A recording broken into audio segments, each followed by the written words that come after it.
નમસ્કાર.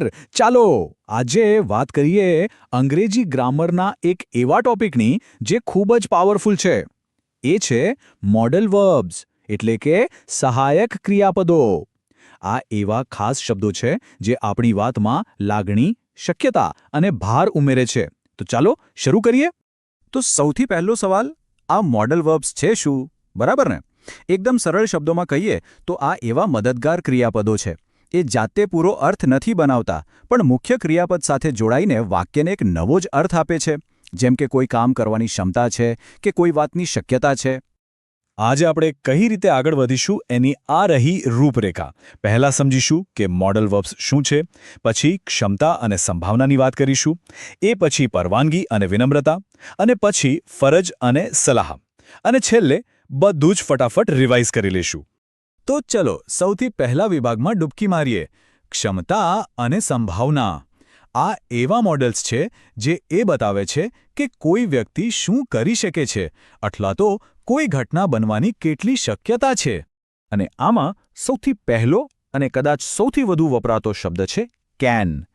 કેનનો ઉપયોગ વર્તમાનની આવડત કે ક્ષમતા બતાવવા માટે થાય છે. જેમ કે શી કેન સ્પીક ઇંગ્લિશ. આનો મતલબ એ છે કે તેનામાં અંગ્રેજી બોલવાની આવડત છે. હવે જો કેન વર્તમાનની વાત કરે તો ભૂતકાળ માટે શું? એના માટે છે કુડ.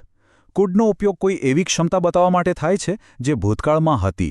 દાખલા તરીકે he could run fast when he was young. એટલે કે જ્યારે તે નાનો હતો ત્યારે તે ઝડપથી દોડી શકતો હતો.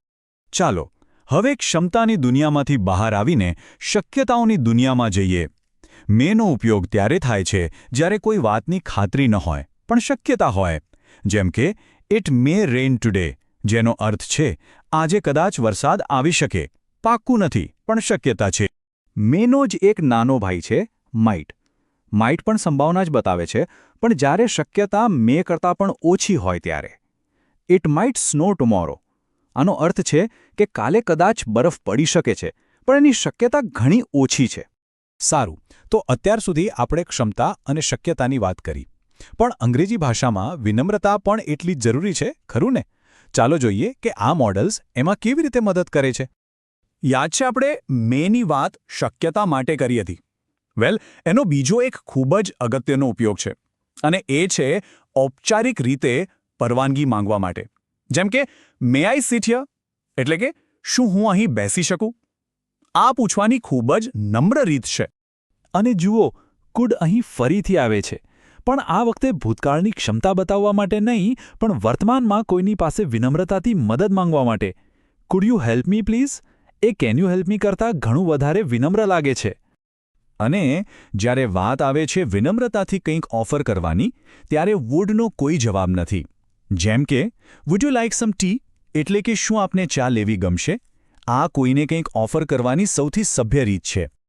ચાલો હવે વાત કરીએ નિયમો અને ફરજોની. આ એવા શબ્દો છે જે આપણને કહે છે કે શું કરવું જરૂરી છે અને શું કરવું યોગ્ય છે. જાણે કે ભાષાના ટ્રાફિક સિગ્નલ્સ. મસ્ટનો અર્થ છે કોઈ છૂટકો જ નથી. આ કરવું જ પડશે. એ કોઈ સલાહ નથી, એ એક નિયમ છે. જેમ કે you must wear a helmet. અહીં હેલ્મેટ પહેરવું એક ફરજિયાત નિયમ છે. અહીંયા જ લોકો સૌથી વધુ ગૂંચવાય છે. મસ્ટ અને શુડ વચ્ચેનો ભેદ સમજવો ખૂબ જ જરૂરી છે. યાદ રાખો, મસ્ટ એક કાયદો છે, જ્યારે શુડ એક સારી સલાહ છે. એક ફરજિયાત છે, બીજું વૈકલ્પિક. તો શુડ શું છે? એ એક સારા મિત્ર જેવું છે જે હંમેશા સારી સલાહ આપે છે.